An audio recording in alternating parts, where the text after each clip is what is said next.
vamos a ver si cuadramos el asunto. La pregunta es a Rodrigo, cuando habla es cátedra, creo que es automáticamente se convierte en un dogma o simplemente es una sugerencia, una opinión, una afirmación, porque yo entiendo que para que se convierta en dogma debe haber un concilio, supongo, alguna reunión importante, como ha pasado con algunas doctrinas católicas que usted mismo, Rodrigo, sabe, ¿verdad? La Asunción, usted sabe el año que se dio.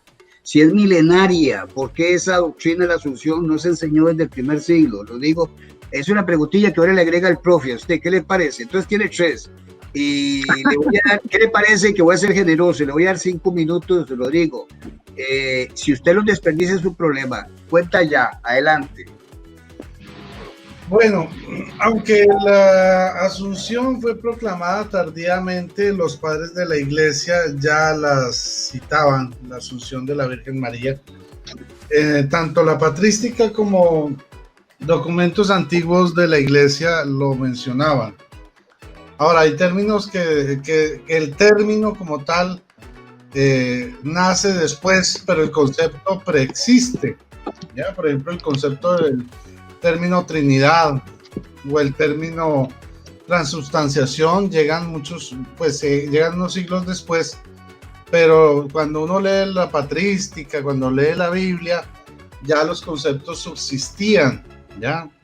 Como le digo, el ejemplo más claro que nos une es el término Trinidad, un término que nace después, ¿sí? Para explicar algo que ya estaba concebido desde la misma Biblia.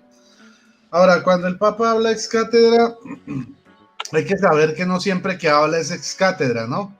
Eso es lo primero. Es ex cátedra cuando ya está plasmado en un documento como una encíclica. Ya, eso es ex cátedra. Ya, de resto, que él dijo, no, yo tengo hambre el día de hoy, no, eso no es doctrina.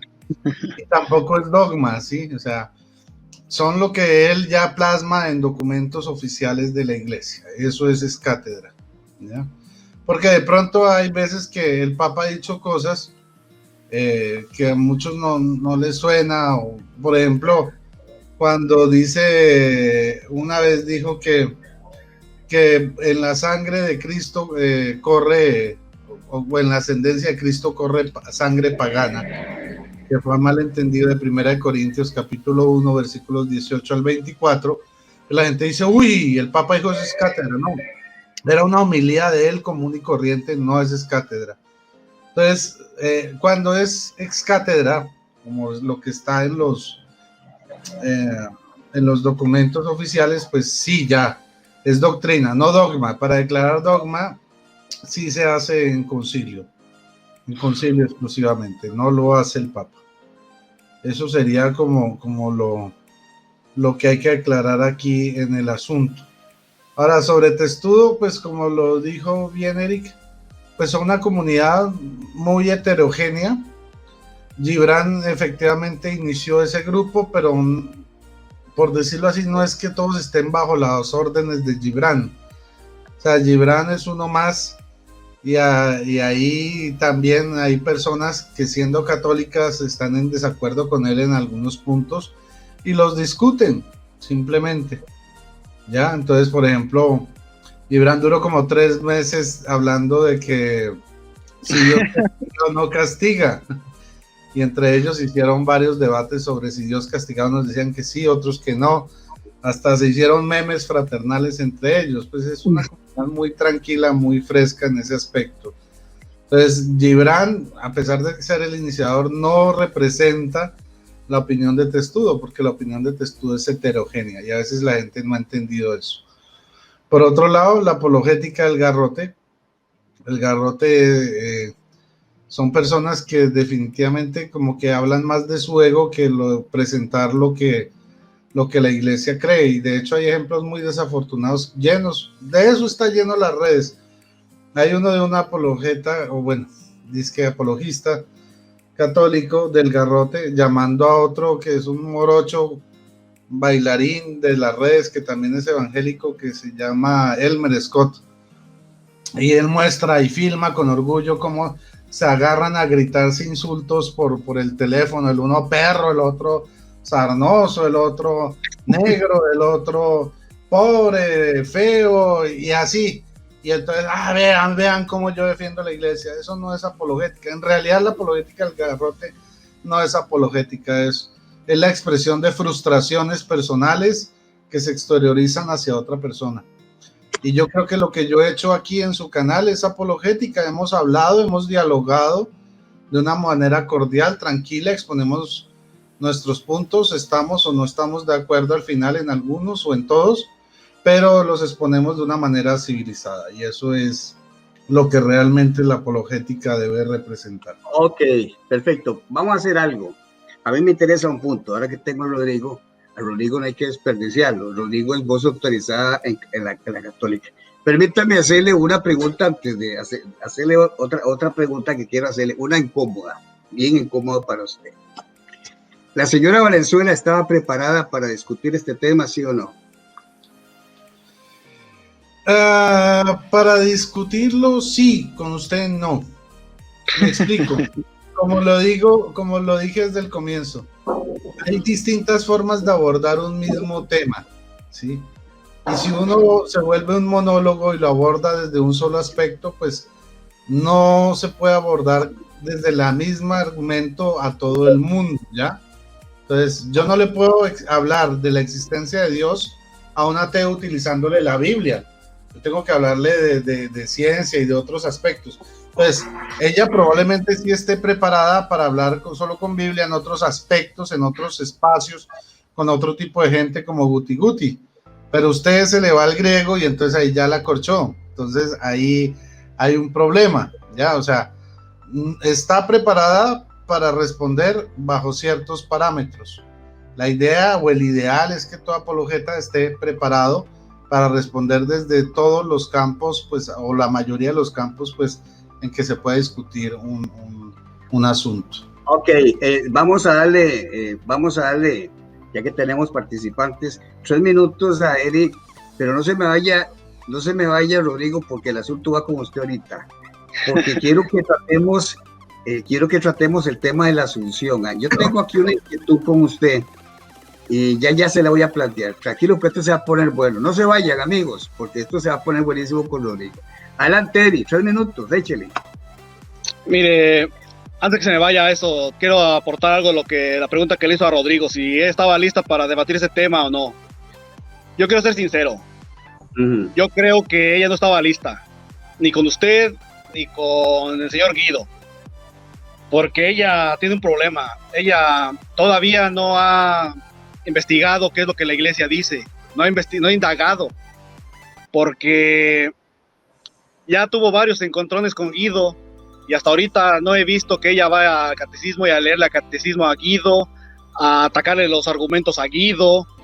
Entonces, si ella todavía no termina de debatir este tema, aclararlo con los católicos, ¿qué hace debatiéndolo con alguien como usted?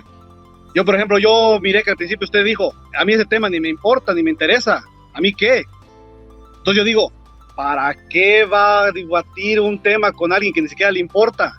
Además, todavía está inconcluso allá con Guido y con los católicos, que todavía tuvimos choques. De hecho, tuvimos choques con lo del diezmo, tuvimos choques con lo de si hay cristianos o no hay cristianos fuera de la iglesia católica, y son temas que ella ha dejado inconclusos, que no ha ido indagado lo que la iglesia católica dice. Ellos confunden lo que los padres de la iglesia dicen con magisterio. Entonces, una cosa es magisterio, como dice Guido, ya le dijo varias veces, una cosa es magisterio ordinario y otra cosa es magisterio extraordinario. Y ella aún no ha visto la diferencia.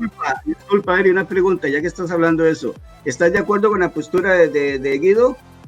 No al 100, porque él tiene muchos errores. En el tema que se está tocando precisamente ahora, lo que tiene que ver con la virginidad y todo eso, ¿estás de acuerdo con Guido, sí o no? No, yo no estoy de acuerdo. No estoy de acuerdo porque él... Ok. No estoy de acuerdo porque, de hecho, le leí una parte del catecismo donde nuestra iglesia católica enseña donde está la virginidad perpetua de María. Y yo el día que estuvimos allí le leí solamente una parte. Me faltó leer la otra parte, donde pues nosotros por fe creemos cómo fue, que Jesucristo dice que Jesucristo la consagró a María en la virginidad. O sea, esto ustedes no lo pueden probar con ciencia, como todos los milagros que hizo Jesucristo, no los pueden probar con ciencia. A ver, vaya y investigue cómo fue que resucitó a Lázaro con ciencia, no se puede. A ver, vaya, investigue con ciencia cómo caminó sobre las aguas, no va a poder. ¿Cómo fue que curó al ciego con ciencia? Tampoco va a saber cómo fue. Entonces la Iglesia Católica no dice detalles cómo fue, porque no detalla los milagros cómo fueron. Fue un milagro, que no está escrito con detalles cómo fue. La Iglesia Católica lo dice que fue perpetua en el parto, mas no dice cómo fue. Más es todo lo que dice Guido ya son especulaciones. Lo que han dicho Martín Barrientos y lo que ha dicho Betty, todos son especulaciones. Está bien. Pues no estoy de acuerdo en lo que él le enseña. Ok, perfecto, puntual. Bueno, vamos a ver si César tiene algo que agregar, porque ahora me quedo un ratito con Rodrigo, porque Rodrigo va a necesitar un tiempo. Quiero preguntarle algo sobre la Asunción. A ver, tenga un poquito de paciencia. No me diga que se va a ir, Rodrigo, por favor. No diga que usted no hace nada, y que ya tiene que irse a dormir. Tiene que quedarse conmigo por lo menos unos 20 minutos, por lo menos. Adelante, César, ¿tenés algo que agregar? Profe, 20 minutos. Está bien. Ah, ya está llorando, ya le va a pasar a usted lo de la señora, que ya quiere, mire. No, no, bueno, 20 minutos, ya me prometió 20 minutos, bueno, 20 minutos. Vamos a ir con César, vamos a robarle, César, vamos a quitar ahí un minutito más. César, ¿quieres agregar algo? Agradecerte de antemano que nos haya acompañado y que no sea la última vez, y me dijiste que eres de Perú, y bueno, gracias por el contacto. Adelante, César. No, por ahora nada, no agrego nada más, pero sí un gusto estar acá con ustedes esta oportunidad. Voy a seguirlo, le voy a escribir por el WhatsApp para ver la posibilidad, pues, para integrarme a su grupo, cuáles son los requisitos, y gracias por este tiempo, gracias por las clases que nos brindan. César, el número va a estar ahí en el chat, ponerle cuidado, ahí te lo vamos a colocar para que hagas el contacto conmigo, y muchas gracias. Bueno, ya es cosa de ustedes si quieren, porque ustedes tienen el derecho de estar todavía presenciando aquí el asunto. Voy con Rodrigo. Rodrigo, mira, ahora que tocamos el tema, cuando yo te pregunté, decime en qué año se convirtió en dogma la Asunción, usted que tiene ese dato, también lo tenés por ahí, si es tan amable me lo regalás. ¿En qué año fue eso que se hizo dogma? No, profe, el dato no lo tengo exactamente. Bueno, si alguien nos puede ayudar con ese dato, creo que no es muy lejano, es bastante reciente. Bueno, no estoy seguro. ¿De la Asunción? ¿Sí? ¿Qué año? Yo creo que fue como del 1950, tiene poco. Ajá, sí, creo que por ahí anda. Sí, por ahí anda más. Sí, 1950. Eso es bastante restante, un poquito más y un poquito, yo soy del 60, un poquito más y casi que ando por ahí con ese mismo tiempo. O sea, estaríamos hablando prácticamente de 70 años. Ok, Rodrigo. Una doctrina tan importante y tan cardinal para el catolicismo, quiero que usted me diga, yo le puedo entender cuando usted me dice, vea, profe, el concepto estaba, ya de eso se hablaba. Yo no tengo problema en eso, que usted me diga, no, profe, tranquilo, igual que la Trinidad, como dijiste, de eso siempre se hablaba, pero llegó un momento en que en determinado concilio se dejó como dogma, pues así, ya oficialmente, la iglesia dijo, esto es así, ok. La pregunta es, si estamos hablando de 1950, ¿cuántos papas pasaron ahí? La pregunta es, ¿por qué ninguno de todos estos papas decidió, ya que es una doctrina para ustedes totalmente bíblica desde el primer siglo, por qué razón quiero conocer los impedimentos que tuvo la Iglesia Católica para constituir la Asunción de María como dogma? Ahí está la pregunta. Adelante, Rodrigo, espero que me haya entendido. Sí, profe, no son impedimentos como tal para constituir el dogma. Más bien ha sido como las necesidades de los tiempos, o sea, de definir ciertos asuntos que la iglesia no había definido. Entonces hay momentos donde se suscitan discusiones sobre aspectos que antes no se creían, pero pues no había necesidad como de determinar una posición oficial. Entonces, en este momento, en 1950, creo que se habla sobre todo de las apariciones marianas, las primeras apariciones marianas, y en ese contexto es que surgen los dogmas de la Asunción de María y de la Inmaculada Concepción. Ya, o sea, es según las necesidades de los tiempos que hay cosas que hay que definir y darle claridad. Rodrigo, perdona que te interrumpa porque eso es un diálogo bastante fluido, pero es que estamos hablando de mucho tiempo, o sea, son 19 siglos. O sea, es más de 1900 años, donde yo le puedo decir que un papa de pronto no se animó, o no halló cómo hacerlo, o no estaba muy preparado. Usted me está diciendo prácticamente que eso aparece, eso tiene que ver mucho con las apariciones marianas. Te pregunto, ¿en qué año apareció Fátima y en qué año apareció la Virgen de Guadalupe y Fátima? ¿En qué año? Ahora me va a decir que tampoco sabe. ¿En qué año fue? Fátima fue a comienzos del siglo pasado. A la Guadalupe sí fue hace, bueno, en los tiempos de la colonia, de la conquista española. Sí. Okay, de la colonia. Estamos hablando de 500 años, o sea, estamos hablando de 450, casi 500 años. Ok, entonces, lo mismo. Entonces dice, bueno, no tenemos una evidencia, las apariciones nos ayudaron mucho los católicos a demostrar que definitivamente si María se está apareciendo, tiene que estar en el cielo. No queda otra opción porque solo los que aparecen tienen que estar en el cielo. Pero sucede que hay casi 400, 500 años. O sea, ¿qué es lo que pasa? ¿Cuántos papas pasaron por todo ese tiempo? O sea, desde que del tiempo de la conquista hasta 1950, tienen que haber habido varios papas. ¿Por qué razón? Ninguno de ellos se atrevió a constituir dogma, porque este dogma es extrema, casi tiene mi edad, hermano. Casi tiene mi edad, tiene la edad de una tía mía, la menor, que nació en el 50.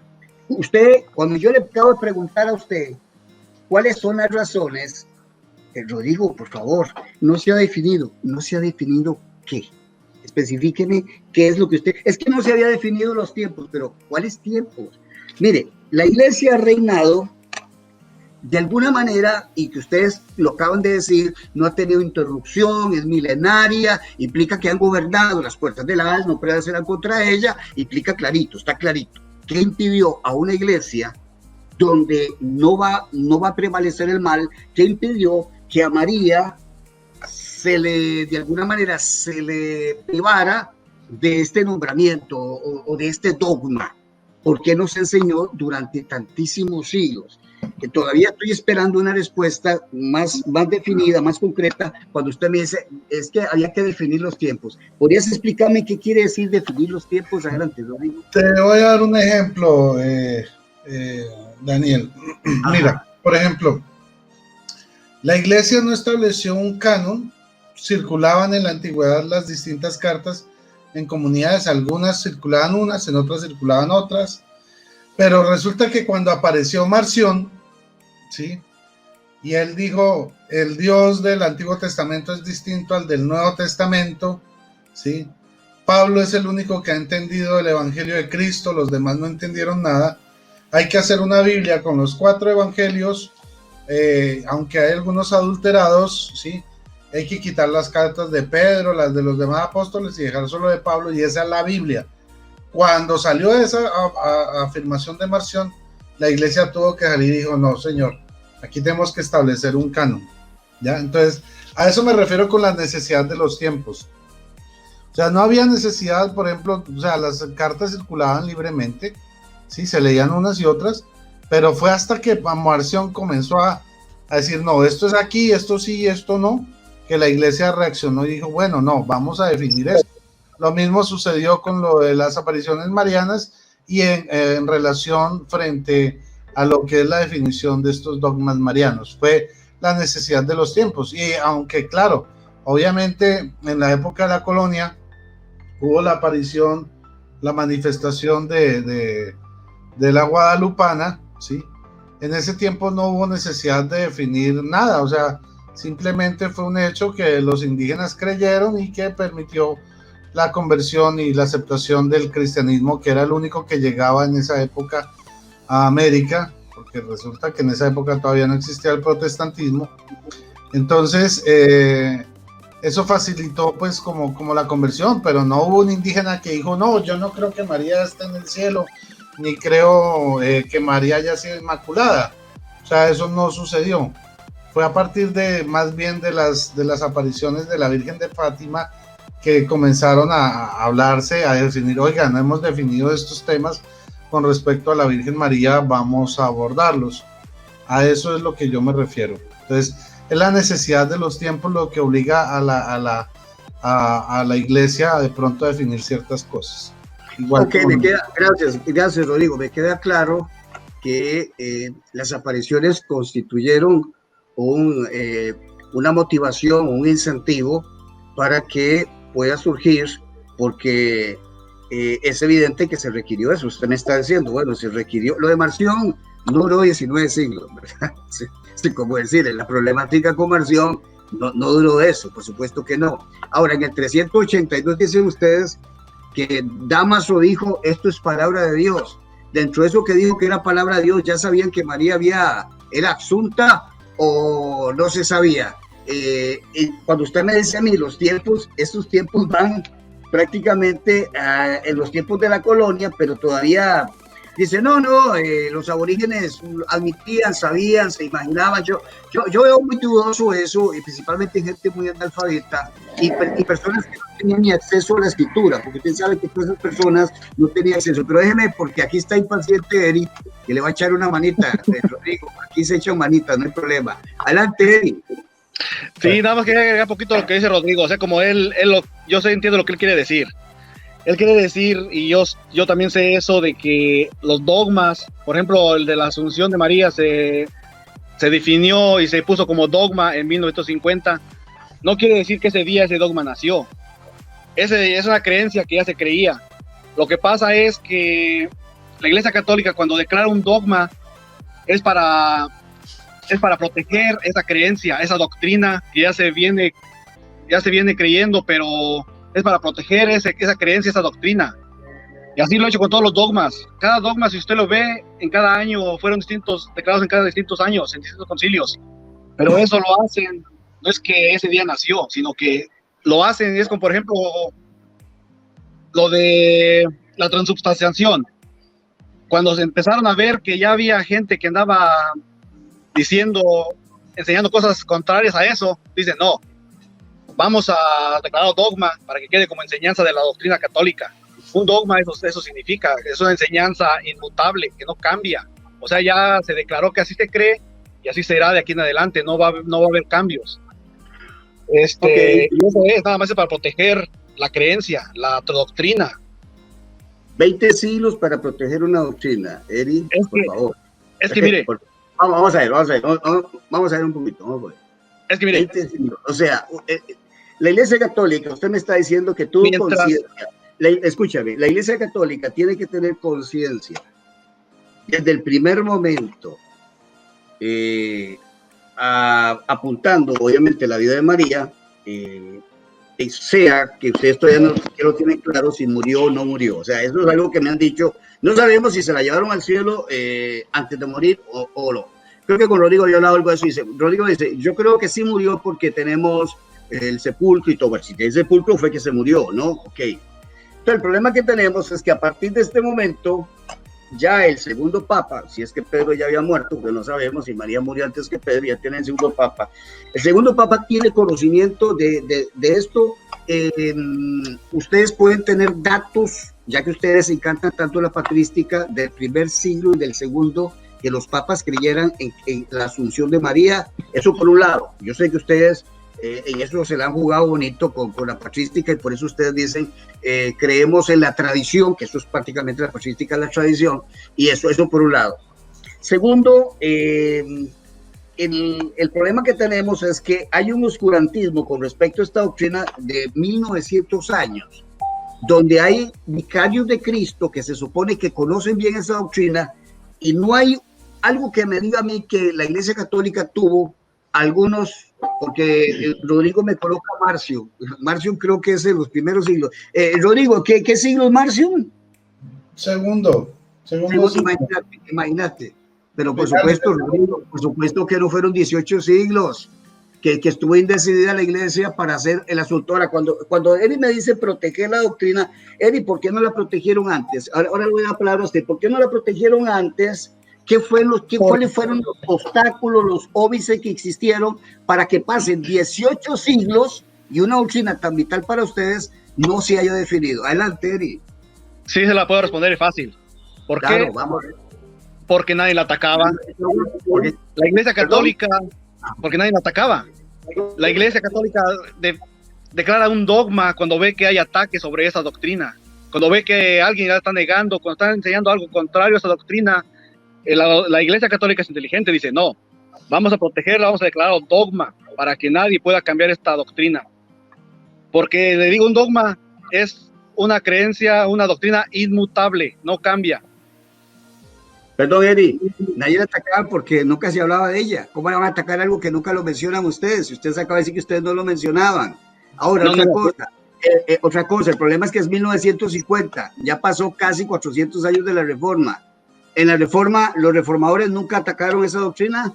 No, de hecho Lutero era bien mariano. De hecho Lutero era mariano.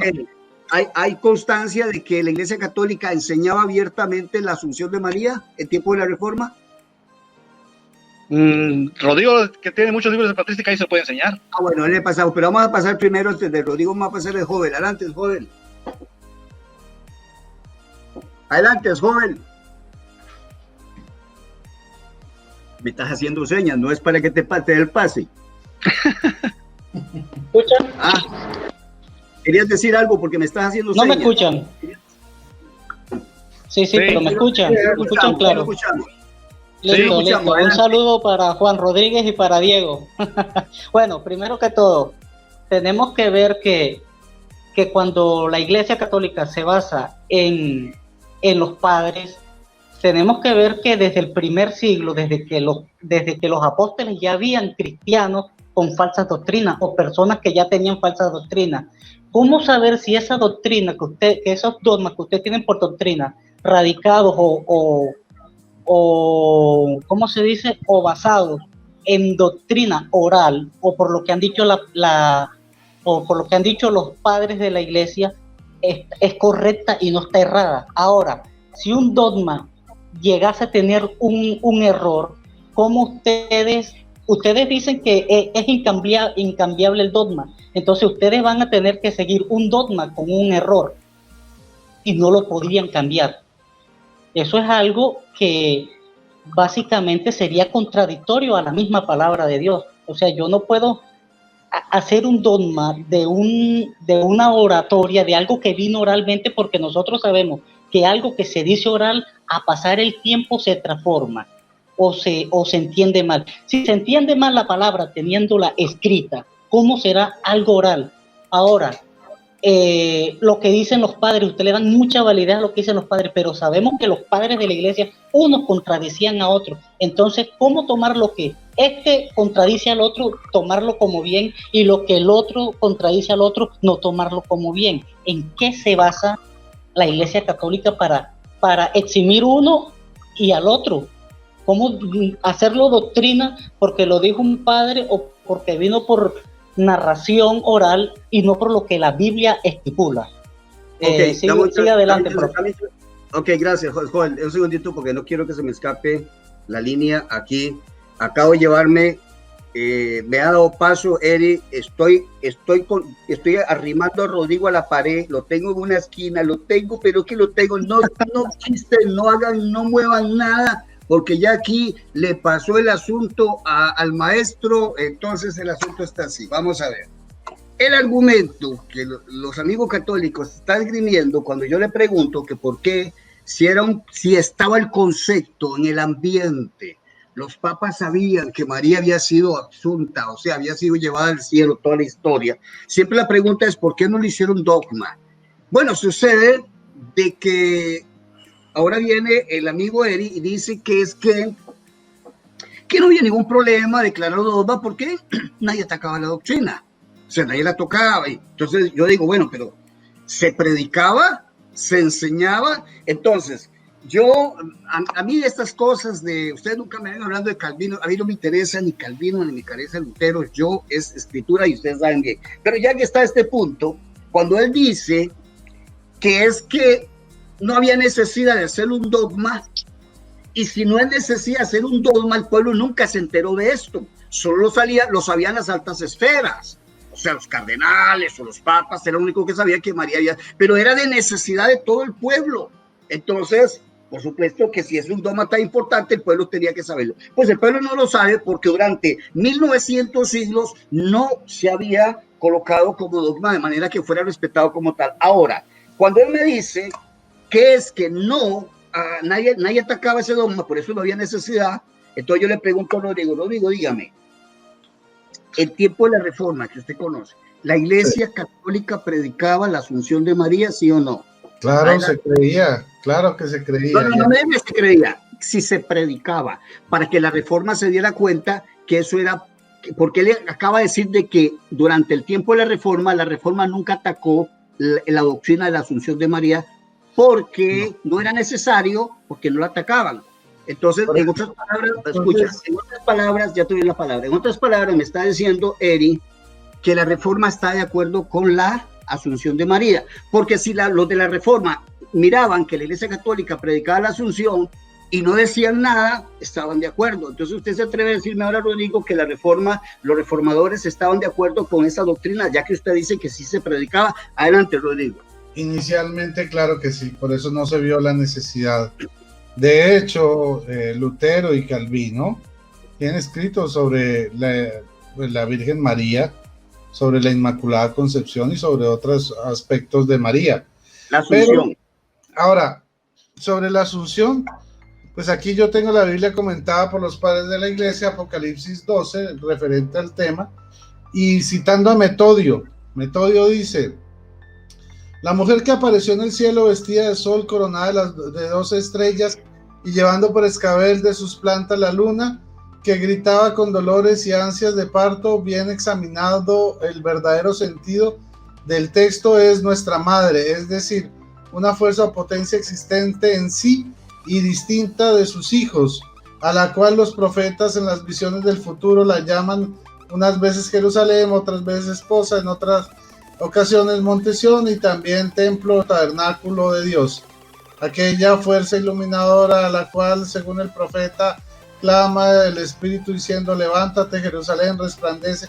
Bueno, todo esto, porque esto es larguísimo, esto hace referencia a lo que decía Metodio sobre la Virgen María asunta al cielo en Apocalipsis 12.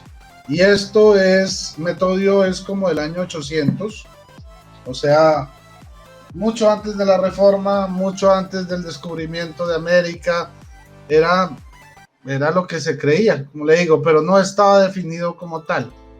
Ok, lo decían los padres de la Iglesia. Entonces, desde ese punto de vista podemos demostrar que sí se creía en la Iglesia primitiva sobre la Asunción de María. De hecho, hay otros documentos que usted puede denominar, bueno, que denominamos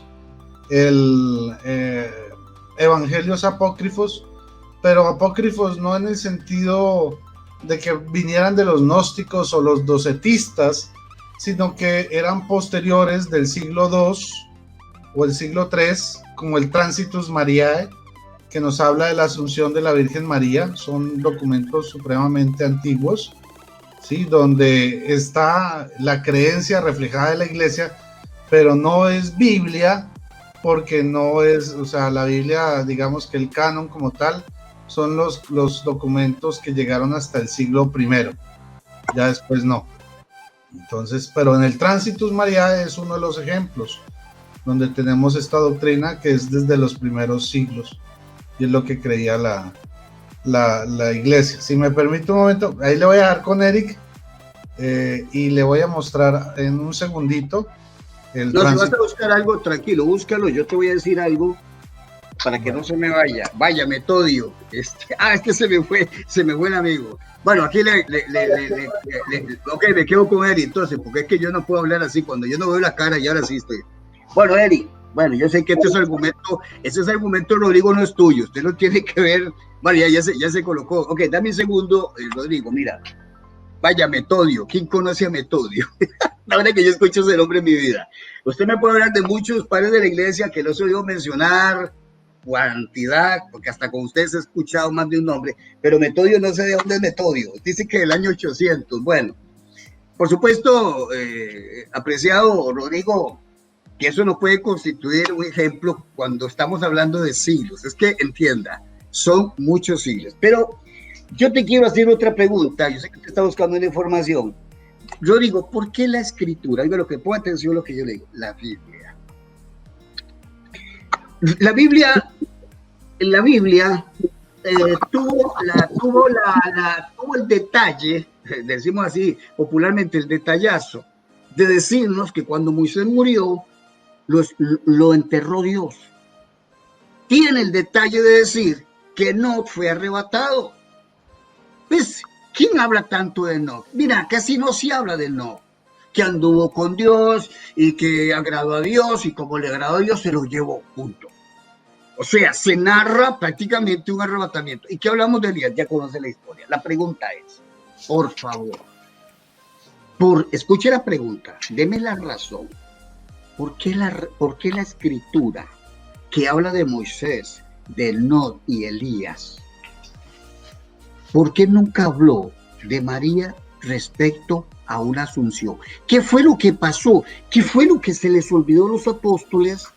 No agregar algo tan, pero tan importante, ¿verdad? ¿Cómo se les pudo decir? Deme las razones por las cuales los discípulos nunca escribieron nada con respecto a la asunción de María. Adelante, lo digo.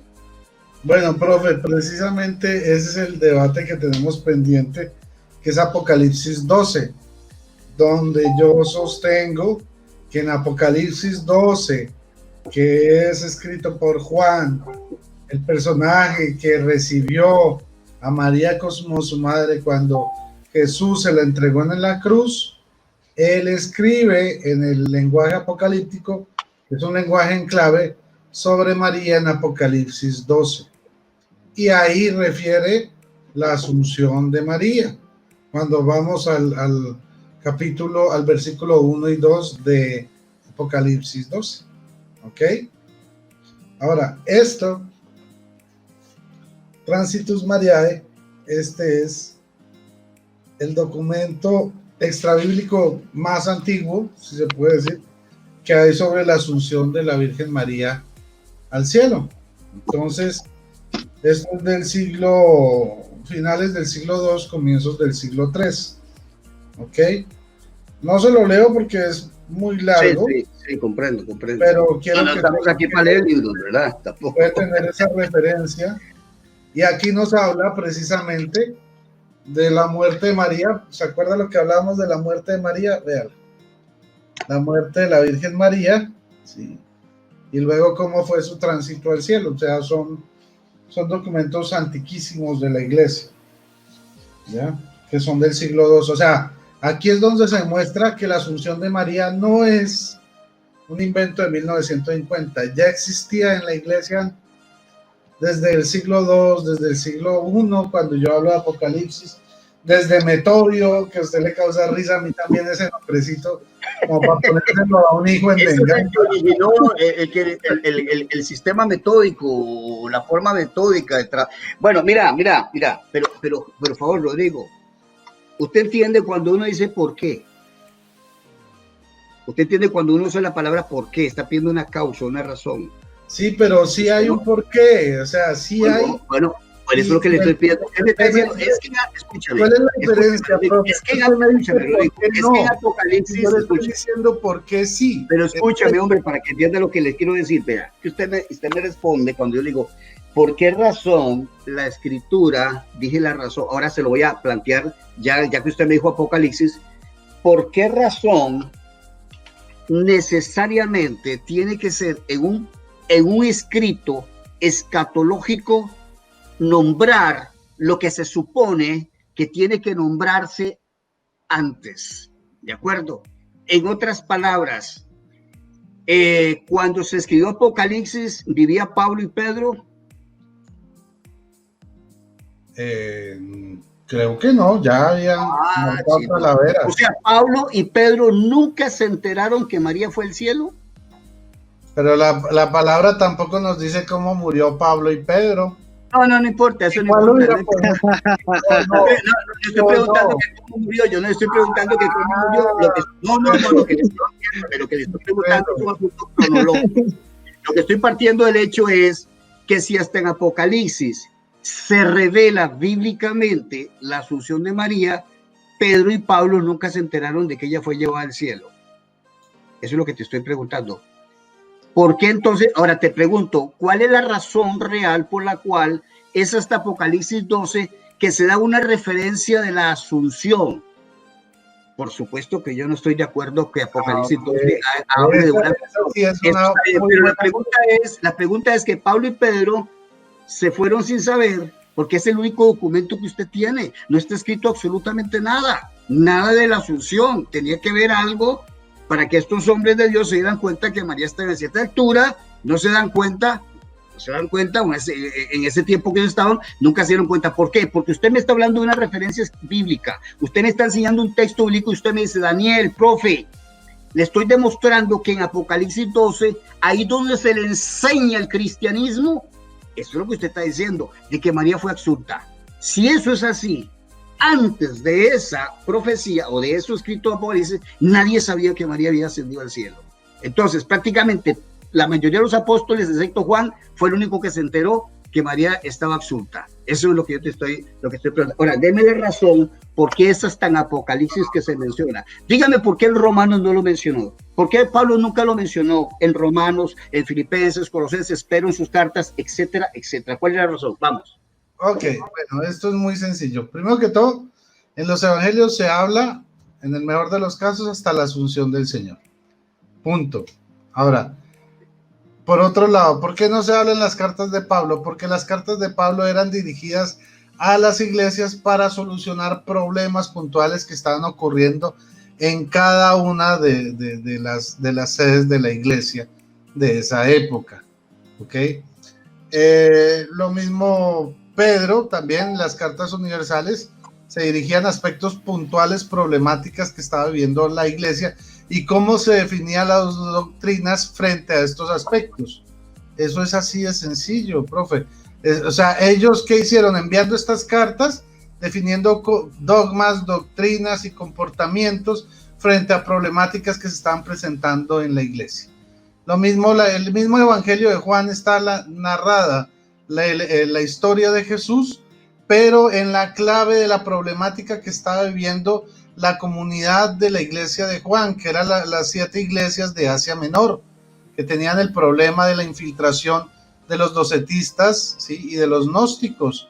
Y el evangelio de Juan es distinto porque está escrito en clave en contra, o sea, es apologética frente a las afirmaciones de los gnósticos y de los docetas. Entonces, cuando uno entiende en qué sentido y qué fueron las motivaciones con las cuales escribieron cada evangelio, cada carta, pues uno se da cuenta que no había necesidad de escribir específicamente sobre María porque no era un asunto que estuvieran atacando en ese momento.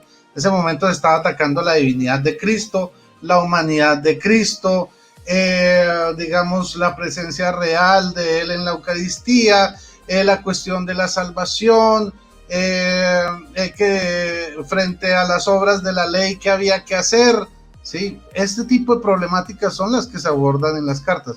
Ahora, Apocalipsis, ¿por qué en Apocalipsis? No es que Pablo y Pedro se hayan muerto sin saber que María fue asunta al cielo, simplemente en Apocalipsis... Sí sabían, entonces sí sabían que había sido asunta. Claro que sabían. ¿Cuál es la prueba?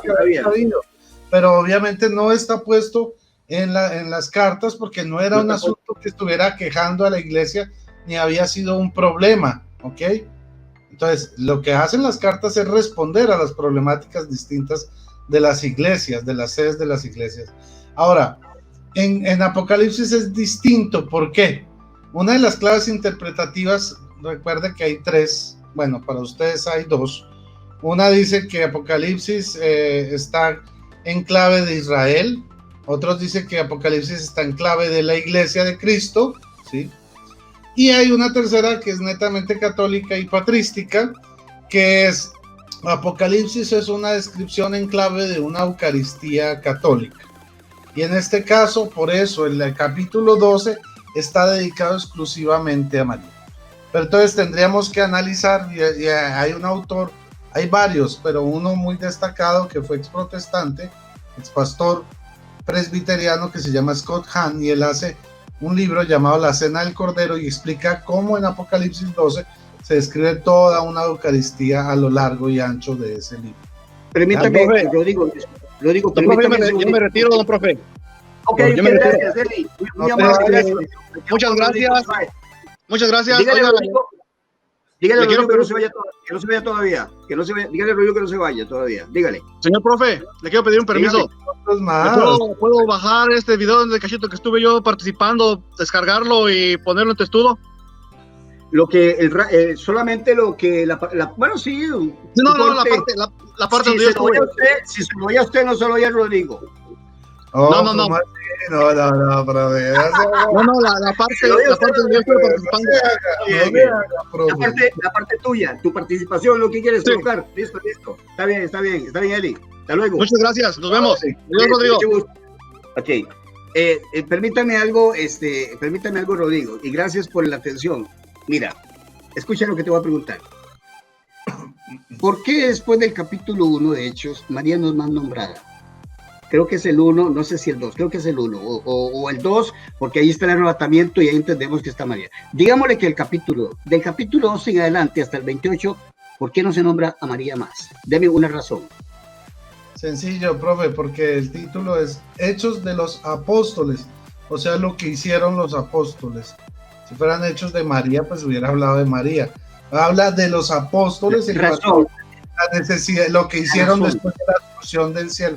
Claro, porque el tema, lo que hizo Lucas, hizo dos consideraciones. La primera en su evangelio, narrarnos cuidadosamente, después de haber retomado varios testimonios, el evangelio, la vida y obra y muerte y resurrección de nuestro Señor Jesucristo. Pero también hizo una segunda parte, ¿sí? Y en donde narra, después de la ascensión, qué pasó con los apóstoles, qué fue lo que hicieron, a dónde se dirigieron, a dónde predicaron, los primeros mártires, los primeros diáconos, que fueron los primeros judíos no israelitas que ordenaron, sino que fueron judíos griegos para poderlos irlos y comenzar a incorporarlos en la primera comunidad cristiana. O sea, lo que aquí estamos hablando es la vida y obra de los apóstoles hasta cierto punto, porque tampoco se habla de la muerte de los apóstoles, ¿no? No hablamos de Pedro ni Pablo, ahí no aparecen hechos en hechos. Okay, otra pregunta. Según la tradición católica, supongo que la tradición, como dentro del contexto de los hechos, ¿ustedes creen que María murió dentro de ese contexto que llega hasta el encarcelamiento de Pablo? Muere posteriormente. Es una pregunta libre, o sea, es una pregunta, puede ser que no tengas el dato. O personalmente, ¿qué es lo que dice la Iglesia Católica con respecto a la muerte de María? Se dio prematuramente en el sentido de que desde el momento que ella no aparece, eso puede ser indicio de que ella haya muerto. El hecho de no aparecer nombrada. La Iglesia no ha definido una fecha para la muerte de la Virgen María. Se desconoce totalmente. En un momento del siglo I, sí, eso es lo único que sabemos, pero pues más allá de decir la fecha exacta, murió, ¿no? Sabemos que existe la tumba, sabemos los relatos extrabíblicos sobre la tumba de María, la muerte de María, pero pues así como decirle, no, es que en esta fecha... que en otras palabras, por ejemplo, termina Hechos y María posiblemente no ha muerto. No, yo creo que María murió en algún momento del siglo I, claro, en alguna parte. No, estoy hablando del contexto de Hechos, o sea, y obviamente si te digo que muere dentro de ese contexto, muere antes que Pablo, obviamente, porque Pablo, hasta donde deja la narración, Pablo no se menciona la muerte de Pablo. Termina el capítulo 28 de Hechos y no se menciona la muerte, obviamente, de él. Puede ser que muy próximamente pudo haber sucedido, pero la pregunta es que esto es muy importante entenderlo, porque usted sabe que según la doctrina católica, María es asunta al cielo y bueno, es coronada, toda la historia, y viene a convertirse en una intercesora. El problema es que si ella se constituye una intercesora, entonces, y si Pablo no ha muerto todavía, esta doctrina tenía que haberse enseñado de la intercesión, a no ser, por eso te hice la pregunta, de que María muera mucho después que los apóstoles, y por tanto, al no estar los que escribieron en ese tiempo, pues no pueden relatar el momento del tiempo de la intercesión de María. Eso es lo que me refiero. Y eso tenés que tener cuidado y tenés que manejar, ya más o menos me conoces cómo yo voy con el asunto, porque si tú me dices, o algún católico se atreve a decirme que María no es más mencionada en los hechos porque muy posiblemente murió, va a tener mucho problema, porque si ya murió, ya ha sido absuelta en el cielo y ya está como intercesora. La pregunta es, ¿por qué los apóstoles nunca hablaron de esa intercesión? ¿Por qué nunca hablaron de esa doctrina? Quiero decirte algo, cuando tú dices que es que los evangelios hablaron hasta la ascensión, es cierto que hablaron hasta la ascensión, pero señor, pero los hechos y las cartas de los apóstoles. Escucha, las cartas son doctrinales también. ¿Dónde me dejas el capítulo 6 de Romanos? ¿Dónde me dejas donde es pura doctrina? No solamente están tratando los temas puramente de problemáticas. Entonces, hay una ausencia total de María. No hay una referencia absolutamente de ella, ni de su muerte, que tampoco es necesario que tiene que estar, pero la asunción sí. El tema de la asunción sí es muy importante. Por eso, entonces le digo, sí, cuando murieron los apóstoles, después María fue que murió, entonces los apóstoles nunca supieron, porque nunca relataron absolutamente nada de la asunción de María. Entonces, vuelvo y repito, están basadas las doctrinas católicas únicamente en fundamentos que tienen que ver simplemente con la tradición, lo que yo recojo de lo que los otros hombres escribieron, pero entonces estoy fundamentando mis doctrinas en simplemente lo que, ¿cómo que se llama? Metodio. Vaya, en mi vida, en mis casi 60 años, nunca he escuchado ese bendito nombre. Yo no sé dónde te lo sacaste, de qué polvorera. No lo bauticé, qué cayera de polvo la sacaste para sacarme el bendito Metodio. Tenías que sacarme algo. Mire, imagínense que si este hombre está hablando, es uno de los que está hablando de la asunción, ustedes tendrían, lo tienen hecho santo ya, por casualidad, Metodio. Ese es un santo, ¿ya? Sí, es un santo, uno de los santos. Sí, ¿es santo? ¿No es santo? ¿Sí es santo? Sí, es santo. Es santo de la iglesia. ¿Metodio es santo o usted es santo? ¿Cuál de los dos es santo? ¿Usted o él? No, yo todavía, espere. Todavía está en proceso de santificación, canonización, beatificación y todo. Okay. De la santidad. Metodio es el santo, profe.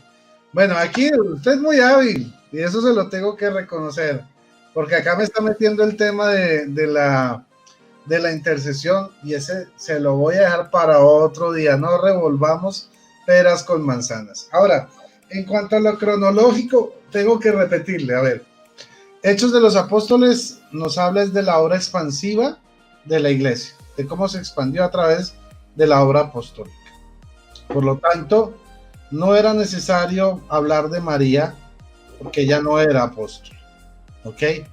Ni era predicadora. De hecho, si usted mira en los Hechos de los Apóstoles, solo las mujeres aparecen en Hechos capítulo 1, y no más. Hay una referencia aislada sobre las hijas de este diácono, creo que era Felipe, ¿sí? Las profetizas, sí. Sí, las diaconisas, 3, pero no dice nada más, no dice, es una referencia aislada, que ellas eran diaconisas y que profetizaban y se acabó, no hay más. Pero relación sobre las mujeres en Hechos de los Apóstoles no hay. ¿No has leído Hechos? Escúchame, ¿no has leído? ¿Cómo te atreves a decir eso? ¿Dónde me dejas a Priscila? ¿Dónde me dejas a Priscila? Evangelizó nada menos que Apolos. Era una pareja de un matrimonio, Priscila y Aquila. Bueno, en ese punto sí tienes razón, pero estamos hablando de mujeres, solamente ellas, ¿ok? Ahora. Bueno, es irrelevante que si están casadas o no están casadas. Ahora sí que me la pusiste bonita. O sea que porque está casada no vale, entonces. No, bueno, no que es un sacramento, no que el matrimonio es un sacramento y que ustedes tienen que supervalorarlo. No hay lío, no hay lío. Yo se la valgo, está bien, metámosla, pues. No hay problema, profe. ¿Quiere que dé una lista de mujeres en los hechos? Trabajando en el ministerio. Evodia y Sintique, esas son mujeres. Bueno, sí, Evodia y Sintique. Porque yo sé que está Lidia, pero Lidia fue lo que mujer. Pablo dice. A ver, dígamela. ¿Perdón? Sintique era un hombre. ¿Ah? No, Evodia y Sintique. Aquí podemos tener un problema con los benditos nombres porque es que en cuanto a esto, Evodia es una mujer, Evodia, y Sintique, a usted le suena hombre, Sintique. Vea lo que dice, escuche lo que dice Pablo. Vea lo que dice. Eso es Filipenses, capítulo, déjeme ver, Filipenses, capítulo 4. Estamos hablando de dice, ruego a Evodia y Sintique. Sí, pero espere. 4:2 de Filipenses. Ruego a Evodia y a Sintique que sean de un mismo sentir en el Señor. Así mismo te ruego a ti, compañero fiel. Bueno, ya está hablando de otro. Entonces, pon atención a lo que dice. Así mismo te ruego también a ti, compañero fiel, que ayudes a estas. Femenino, niño, femenino. ¿Cuántas? Sigue contando. ¿Cuántos tenemos? Está haciendo trampa porque estamos hablando de los Hechos de los Apóstoles. Eso, muchachos, sí. Eso está incluido. Bueno, no, cuál trampa ni qué nada. Entonces, los Filipenses fue escrito en tiempo de los Hechos o no? ¿Filipenses fue escrito en tiempo de los Hechos o no? No. No sabe. No, fue posterior. Filipenses fue posterior. Bueno, se está haciendo algo porque te puedo dar las fechas. Ok, ahora. Filipenses fue posterior. Ahora, ¿cómo es que estas mujeres sirvieron el ministerio, predicaron y todo, y María no es mencionada? Dígame entonces qué fue que se murió. Ya no se atreve, ¿verdad? Porque ese es el argumento que te voy a armar. Ya le dije, Filipenses fue escrito después de los Hechos de los Apóstoles. Ahora, si aparecen estas mujeres es porque era una problemática o una situación digamos, definida de la iglesia de Filipo. Pero si usted quiere jugar así, bueno, yo también le voy a jugar así, profe. Vamos a Romanos 16:6. Saludad a María, la cual ha trabajado mucho entre vosotros. Ahí la tiene, profe. No invente, esa María no es María la madre. Pruébelo. Hay como 500 Marías. Pruébelo. Ahí dice, Romanos 16:6. Saludad a María, la cual ha trabajado mucho entre vosotros. Filipenses está escrito en el año 61. Ya le voy a dar el dato. Usted tiene ahí la computadora, usted puede ver la fecha. Ahora, aunque supongamos que Filipenses es después, entonces usted me está diciendo que cuando Pablo estaba en Roma no había escrito Filipenses. No, sí, es cuando estaba en el perdón. El encarcelamiento que tuvo en Roma fue cuando escribió la carta de los Filipenses. Claro. Bueno, claro, pero está o no está dentro de Hechos. Pero sí está dentro del contexto de Hechos. Pero porque usted me va a decir que precisamente estando ahí fue cuando escribió, entonces sí es parte de Hechos, porque fue en ese tiempo que escribió la carta. ¿De acuerdo? Profe, entonces ahora usted me dice que esa María, escuche. Pillo. No, vea. Mire, deme la cita donde usted dice que es María, la madre de Jesús. Romanos 16:6. Ajá. Eso no lo puedes comprobar. Te lo aseguro que no lo puedes comprobar. No me pueden negar que no es María la madre de Jesús. No. Usted no, por favor, no, en serio. Vea, deme la cita. Romanos 16:6. 16:6, vamos a ver, dice así. Saluda a Andrónico y a Junias, mis parientes. El 6. Saluda a María, la cual ha trabajado mucho entre nosotros. Qué extraño, porque siempre que se utiliza María, hace referencia a que es la madre de Jesús. ¿Cómo es que no tuvo la deferencia el apóstol Pablo? Qué bárbaro de decir saluda a María como una del montón. Y no es cierto que ustedes dicen que ella es única, excelente. ¿Por qué el apóstol Pablo crees tú de que no tuvo la deferencia de decir María para diferenciarla de las demás Marías? ¿Por qué razón Pablo dijo, oiga, saluda a María, la cual ha trabajado mucho entre nosotros? Se la respondo, profe. Muéstrame un solo texto de Pablo donde haya llamado a María la madre de Jesús. Un solo texto de Pablo. No, nunca, porque esta María no es la María de la madre de Jesús.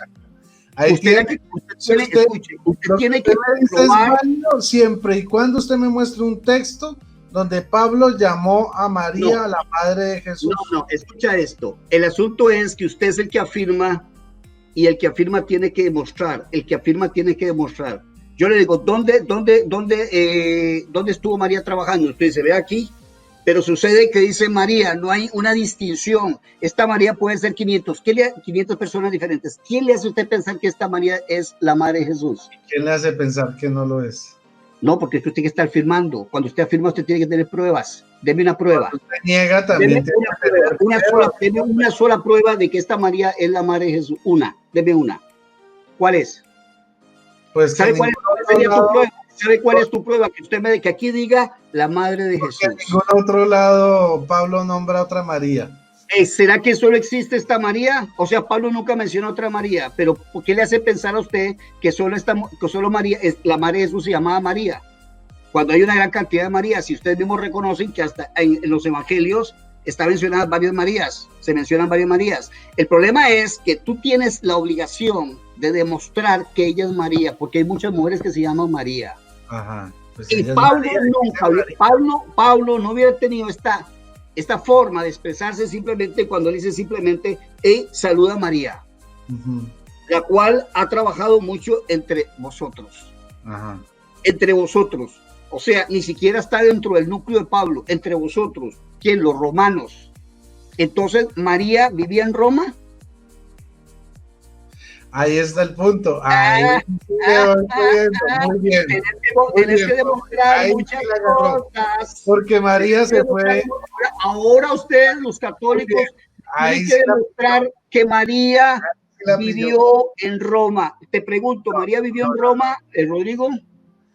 No, obviamente que no. Ahí estaba el punto.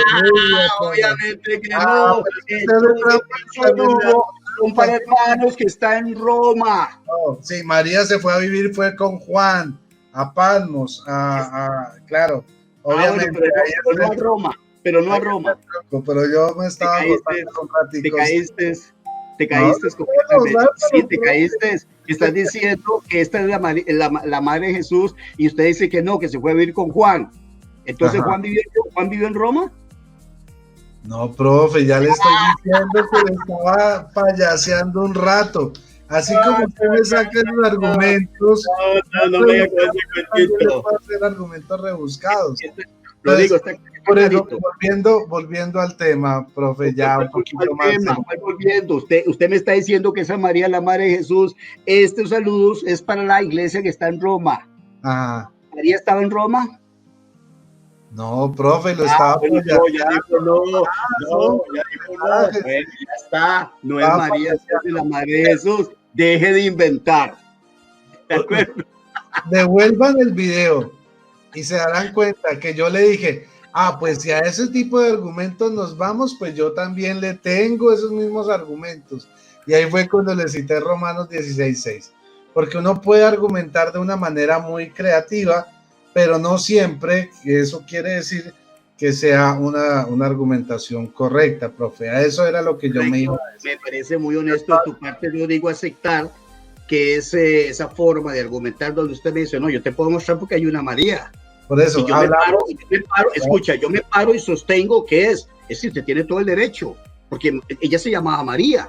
Entonces ahora, ante esa situación que es la palabra suya y la palabra mía, yo tengo ahora que agregar información para afirmar si es cierto o no. Entonces yo claramente le digo, María vivía en Roma o vivió en Roma. Usted me dice, no, se le cayó esa María no es la madre de Jesús.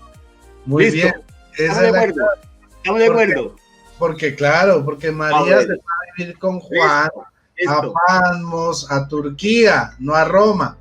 Ahí está la clave. Simplemente. Usted mismo sabe, como usted es historiador, sabe perfectamente que usted no puede, delante de todos los católicos que nos están escuchando, que hay 87 y de ellos son muchos católicos, atreverse a decir que María vivía en Roma. Eso usted no lo puede hacer. Profe, no lo puede hacer. Si usted a ese tipo de argumentos que me estaba sacando, si eso lo veía válido, pues yo también tengo de ese tipo de argumentos. Usted lo puede hacer, pero tiene que tenerlo. A ver, volvamos al asunto. Estamos hablando de María como tal, ¿sí?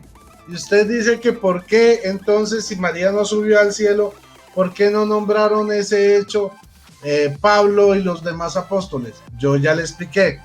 Pablo y los demás apóstoles estaban dirigiendo sus cartas a iglesias específicas sobre problemáticas específicas que se estaban presentando. Como podríamos decirlo hoy en día, están haciendo dogma sobre doctrinas que estaban siendo atacadas y ellos estaban enviando esas cartas para afirmar esta doctrina. ¿Qué es lo que creía cada iglesia? Por eso no era necesario afirmar si María murió o no murió, si subió al cielo o no subió, ni tampoco para Juan fue importante escribir si Pablo murió o no murió, o Pedro murió o no murió y en qué circunstancias. Ni siquiera Lucas lo relata, porque no era un asunto en ese momento que fuera álgido, algo que la iglesia tenía que salir a explicar sobre su doctrina, como sí lo hizo Juan, por ejemplo, frente a sus 3 cartas, ¿sí?, y a su evangelio, que se distingue de los demás precisamente porque está escrito en clave apologética frente a los docetistas y frente a los gnósticos. A eso es lo que yo me estaba refiriendo y usted me le quiere dar vueltas a ese asunto que se lo expliqué claramente. Entonces, por eso también yo lo payaseé con Romanos, ¿ya? Pero no es nada más. Era una payaseada. Era una payasada. Bueno, magnífico, era una payasada. Muy bien, lo digo. Estuvo muy bueno el intento, pero a final de cuentas, toda nuestra charla, muy interesante.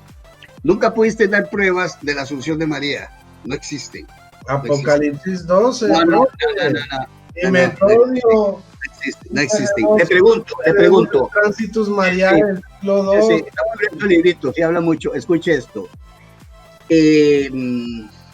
Escucha esto. Es importante, muy importante para la Iglesia Católica la doctrina de la Asunción.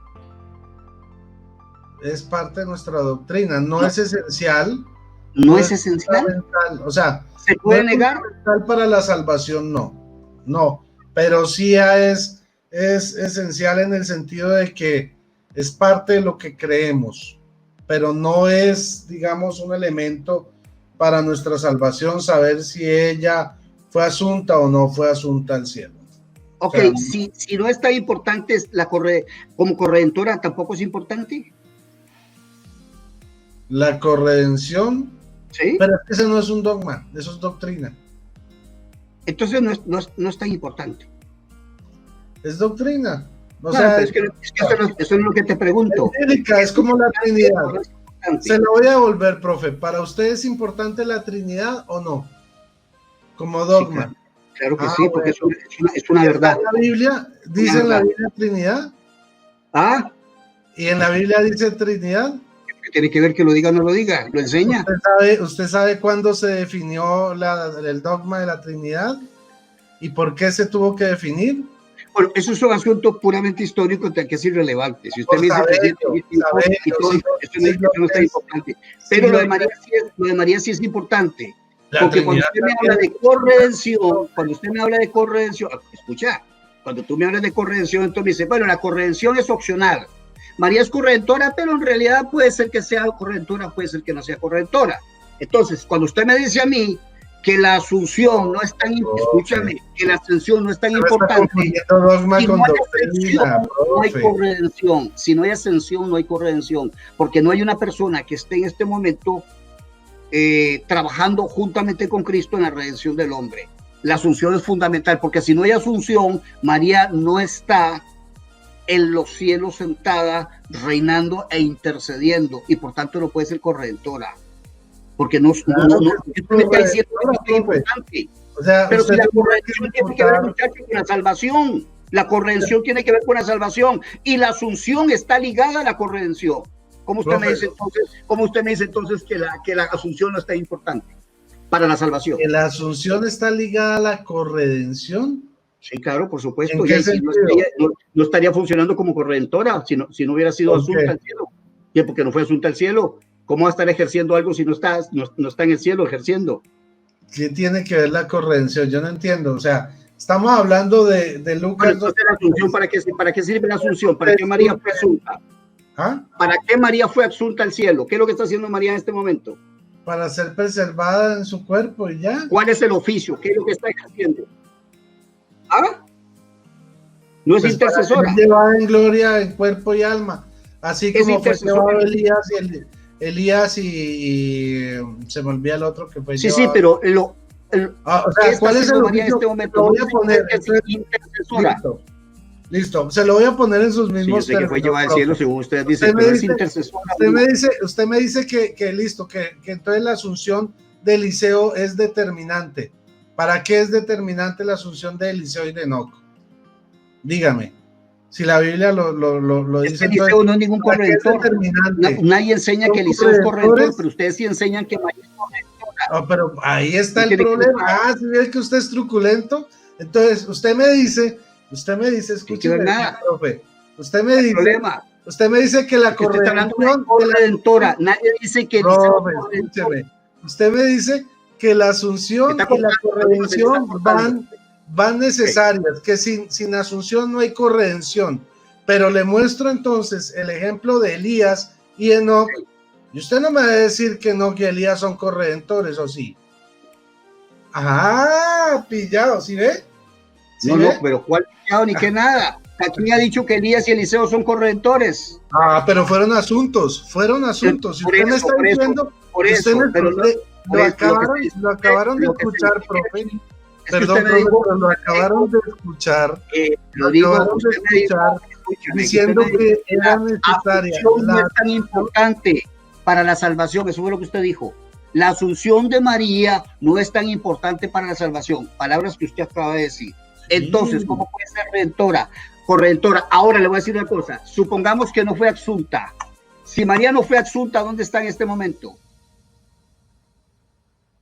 Si no fue asunta, claro que fue asunta, está en el cielo. No, estamos partiendo del hecho suponiendo que no. Estoy suponiendo que no, supongamos que no. Pues si vamos a hablar de suposiciones, profe. Pero usted me está diciendo que asunta, dígame dónde está. Profe, listo, dígame. Si no, listo, se la devuelvo. Profe, si no fue asunta María, dígame dónde está María en este momento. Dígame. ¿Dónde está en este momento? Está en la presencia de Dios, pero no está ejerciendo ninguna función de intercesión. Ajá. Pero usted dice que entonces porque no fue asunta. Pero miren la contradicción que usted cae, profe. Porque usted dice que ella no es corredentora porque no fue asunta. Si fuera asunta, sí hubiera sido corredentora. Estoy diciendo el hecho de que usted me dice a mí. Por eso me toqué a Elías y Enoc, que ellos fueron asuntos, y no me decir que ellos fueron corredentores. Ahí esa asociación que usted hace de corredención y asunción no tiene ningún ton. Yo no creo ni en la corredención de María ni en la asunción de María. Creo que María está en la presencia de Dios como cualquier cristiano redimido por el Señor Jesús. Lo que estamos viendo es de la frase que usted dijo, que la doctrina de la asunción, doctrina o dogma, no sé cómo lo llaman ustedes, no es tan importante para la salvación. Eso fue lo que usted dijo. Entonces, yo le respondo. La asunción no es la corredención. La asunción, perdóname, vamos a ponerle orden. Estábamos hablando, la corredención es una cosa, no la revolvamos, y la asunción es otra. Usted me está diciendo, profe, que la asunción es necesaria para la salvación, y si no es necesaria, entonces, ¿para qué creer en ella? Ahora, digamos, listo, entonces si la asunción no es necesaria para la salvación, entonces, ¿por qué en la Biblia nos habla de la asunción de Enoc y la asunción de Elías? Dígame entonces, ¿para qué es? ¿Por qué la ponen? ¿Cuál es el propósito? Pero ¿quién te ha dicho a ti que nosotros decimos que la asunción de Eliseo y Elías es para la salvación? Pero era lo que estaba concluyendo.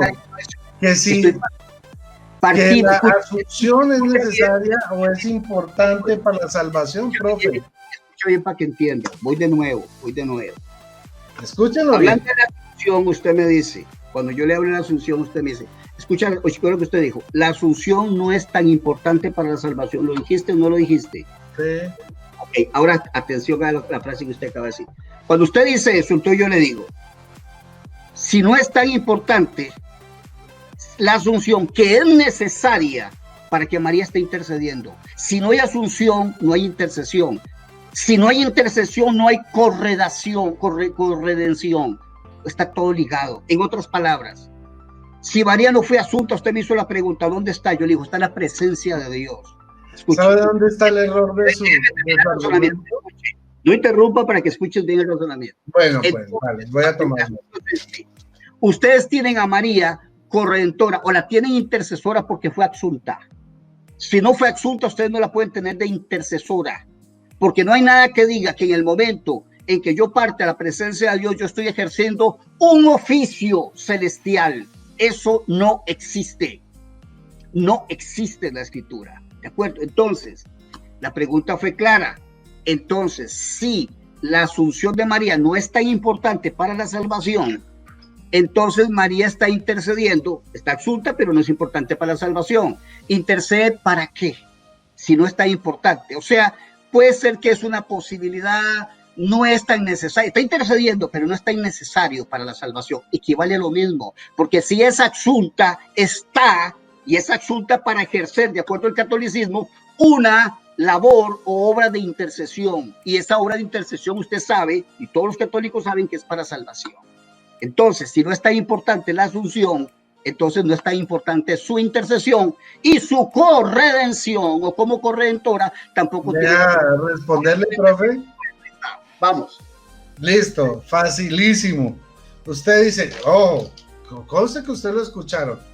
Dice que para que la asunción establece lo que es la intercesión de María. Si no hay asunción, no hay intercesión. Pero a él se le olvida un detalle muy básico.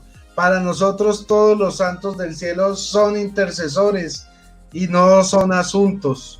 O sea que la correlación que tú acabas de crear, Daniel, es falsa, porque nosotros creemos que los santos del cielo son intercesores y no fueron asuntos. Así es sencillo. Ok, entonces lo que me están diciendo es, si María no hubiera sido asunta, ¿hubiera tenido el cargo que tiene ahorita?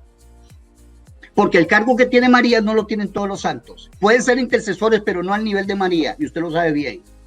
Nadie más ahí es rey de los cielos ni reina de los cielos, y usted lo sabe perfectamente bien. Entonces no me pueden ir con el cuentito que como los demás son intercesores, usted sabe lo que yo estoy hablando. Y usted sabe precisamente que la doctrina y el dogma de la asunción nace precisamente para encumbrar a María y colocarla como reina de los cielos, y como intercesora y como corredentora, lo cual no pueden hacer los demás santos. Los demás santos no pueden ser corredentores y no pueden estar en el mismo poder de María para interceder. No me mienta, no me diga usted que los santos tienen el mismo poder que María para interceder. El papel predominante de María viene desde el Salmo 45, versículo 10 en adelante, pero además también viene en Lucas, cuando ella dice, todas las generaciones me llamarán bienaventurada, ¿ok? Y viene también por inspiración del Espíritu Santo cuando Isabel le dice, ¿quién soy yo para que la madre de mi Señor venga a visitarme? Eso no tiene que ver nada con intercesión. Cuando se establece, no se establece. No, mi querido Rodrigo, no, eso no tiene que ver nada con intercesión. La Escritura tiene que decir que María es intercesora. Punto. Claro, y ella intercedió en las bodas de Canaán. No lo dice, no lo invente. No lo invente. La Escritura claro que lo dice. Juan capítulo 2. No lo dice. Juan y ahora, no enseña la asunción la Escritura. Pablo no conocía nada de eso. Fue el tercer cielo. Y le voy a decir algo. Es tal la envergadura de la doctrina católica de María, es tal la envergadura, es tal la fuerza y el valor que tiene para el católico, que se le exige al católico que el apóstol Pablo... que Pablo fue al tercer cielo? ¿Quieres que veamos a Pablo se le tenía que revelar la situación de María? Señor, usted me está diciendo que es corredentora. Pablo tenía que saber eso. Profe. El Espíritu nunca recibió absolutamente nada de eso, mi querido Rodrigo. No invente, no le agregue. Cálmese que se va a infartar, cálmese. Era cristiano evangélico y Casanova se lo llevó, Casanova lo llevó y se lo trajo. Me estaba enterando de ese detalle. Usted lo estaba, y estaba escuchando que usted le dio a Casanova que Casanova se lo trajo, ¿verdad? De la iglesia cristiana evangélica. Así es la historia, Rodrigo. Bueno, venga, usted me dice que Pablo fue al tercer cielo, ¿no? Y que por eso es más importante que María. Vamos a leerlo. Yo no he dicho que es más importante, yo no he dicho eso, no me ponga palabras. Profe. Yo no he dicho que es más importante que María, yo dije eso. Segunda de Corintios, capítulo 12, versículo 2. Conozco a un hombre en Cristo que hace 14 años, si en cuerpo no lo sé, si fuera del cuerpo no lo sé. Dios lo sabe, fue arrebatado hasta el tercer cielo. Sí. Él está dejando eso totalmente abierto, él no está diciendo yo fui al tercer cielo en cuerpo o en alma o en ambos. Él dice no lo sé. Dice conozco a un hombre en Cristo. Él puede que se esté refiriendo a él, pero no está determinando a quién, profe. Entonces a eso. ¡Qué bárbaro! ¡Qué bárbaro lo que está diciendo! Lo leo nuevamente, que Pablo no está diciendo que es él el que fue arrebatado al tercer cielo. Pues leámoslo otra vez, si quiere lo leemos. Lo voy a leer y te voy a hacer un análisis morfosintáctico para que aprenda algo usted, un poquito de sintaxis. Bueno. Qué bárbaro, ¿cómo se le ocurre a usted decir que el que está hablando simplemente es una modestia del apóstol Pablo decir conozco un hombre? Simplemente lo que está diciendo si fue en el cuerpo, no, pero él no está diciendo necesariamente que no es él. ¿Qué sentido tiene, por favor, sentido común, Rodrigo? ¿Qué sentido tiene que Pablo hable de esto y que no esté hablando de él, que esté hablando de otro? Escuche, se lo voy a leer. Deme chancecito para explicarse. Qué bárbaro, ¿cómo vas a decir eso, Rodrigo? Por favor, te tengo mucho respeto para que tú hagas eso. No puedes hacer eso jamás. Capítulo 12. Ciertamente no me conviene gloriarme, pero vendré a las visiones y a las revelaciones. ¿Quién es el que viene a las revelaciones y a las visiones y a las revelaciones? ¿Quién es? ¿Quién dijo vendré? Pablo, muchacho. ¿Cómo se le ocurre a usted dudar de que el hombre que está hablando aquí no es Pablo? ¿Quién es el que va a venir a las revelaciones y a las visiones, mi querido? No quiero ni siquiera hacerle más, porque si le sigo mencionando aquí, vea los sujetos. ¿Vendré quién? ¿Quién es vendré? Yo. Por favor. Pablo está hablando, vendré a las visiones y a las revelaciones, pero el que fue arrebatado al tercer cielo es otro hombre. Por favor, Rodrigo. Por favor, pórtese serio. No me diga eso, por favor. No me diga que ese hombre que fue al tercer cielo no es Pablo. No se atreva a hacer eso. Bueno, está bien, profe, démoslo así, está bien. Bueno, bro, démoslo así. Está bien. Ok, bueno, entonces, démoslo así. Ok, entonces, fue el tercer cielo escuchar palabras. ¿Por qué Dios no le reveló nada de la asunción de María y de la intercesión de María? ¿Por qué? No, porque ahí dice que escuchó palabras inefables que no puede describir. Así de sencillo. No podía decir que María estaba. Ahí lo dice. Que María estaba o podía estar, porque por supuesto no sabemos si para ese momento había muerto ella. Pero en todo caso no es problema. No es problema. Él puede hablar en pasado, presente o futuro. Puede ser que le dijeron, va a suceder esto. Versículo 4. Hay revelación de Dios. Entonces me hace decir paraíso donde oyó palabras inefables que no le es dado al hombre expresar. Ajá. Entonces Pablo fue al tercer cielo y no expresó ni una sola palabra. Precisamente, ahí le estoy respondiendo, profe. Escuche, Rodrigo, me estás diciendo que lo que Pablo escuchó en el cielo nunca reveló nada, nunca reveló nada de lo que vio en el cielo y lo que escuchó en el cielo. Déjeme hablar. Ahí está diciendo claramente, usted dice, ¿y por qué Dios no le dijo y por qué no reveló que María iba a ser asunta al cielo? Mire lo que dice él. Mire lo que dice él en el versículo 4, que fue arrebatado al paraíso donde oyó palabras inefables que no le es dado al hombre expresar. ¿Y qué entiende usted qué entiende usted cuando dice que no? Escúcheme, ¿qué entiende usted cuando es que no le es dado al hombre expresar? ¿Que Pablo no pudo decirlas? ¿No las puede decir? ¿Quién dice que eso es lo que quiere decir ahí? ¿Quién le dijo a usted que eso es lo que quiere decir? Humano para expresarlas. Pero ¿quién le dice a usted que entonces ¿para qué fue el tercer cielo? ¿Para qué fue el tercer cielo? Si no podía expresar lo que fue escuchar allá arriba. Paraíso, donde oyó palabras inefables que no le es dado al hombre expresar. ¿Las expresó él? Dígame usted, ¿él expresó esas palabras que escuchó en el cielo? ¿Y qué cree usted que fue el tercer cielo? ¿A qué fue el tercer cielo? A escuchar palabras que no podía transmitirle al pueblo. Leamos a qué fue. ¿Quiere que leamos a qué fue? Leamos vendré, escuche lo que usted dice, vendré a las revelaciones y visiones, pero me van a decir cosas que yo no le puedo decir. ¿Para qué va a recibir visiones y revelaciones si no se las va a decir al pueblo? No las va a revelar al pueblo. El texto no está diciendo que él no puede. No, el texto no está diciendo que él no puede decirlas. No puede. Está hablando de, escuche, ¿la revela o no la revela, profe? Está la calidad de la revelación que está recibiendo.